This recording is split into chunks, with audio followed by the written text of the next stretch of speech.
Once again, ma'am, good day. I am Raisa Castro. I am currently a fourth-year education student and in-service teacher during the internship. I have gained hands-on experiences in lesson planning, classroom management, and using interactive strategies during my work. I am eager to continue growing and apply what I have learned in a full-time teaching role. You should hire me because I already have a classroom experiences and I am also trained to handle in a teaching situation. I am dedicated, adaptable, and willing to learn, and I always aim to improve my teaching strategies in order to address the diverse needs of the students. What are your strengths as a teacher? My strengths include being patient, adaptable, and able to engage students using interactive activities. I also build a positive classroom environment where the student feels safe and comfortable while participating in class activities. What is your weakness? One of my weaknesses is that I spend too much time preparing lesson plan. However, I am learning how to manage my time better while still maintaining the quality of my lessons. What teaching strategies do you use?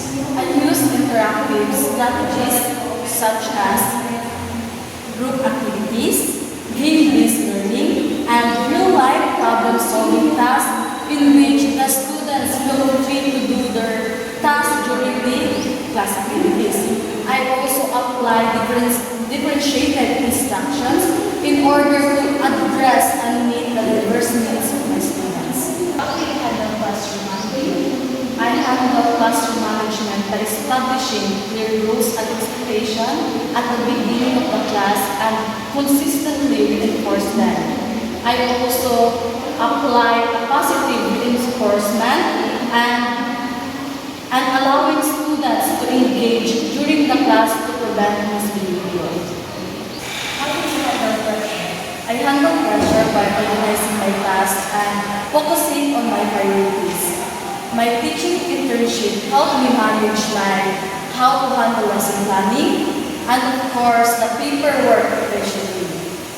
How do you handle difficult students? I handle difficult students by staying calm and trying to understand their situation so that they will feel my love, care, and support for them.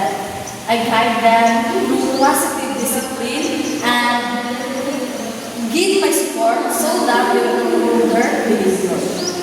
What are your career goals? My goal is to become an efficient, effective, and professional teacher. I want to continue learning, attend trainings, and improve my teaching practices to better support my students in the near future. Thank you for your time. What about you regarding your Thank you, ma'am, for your time and consideration. Have a good day.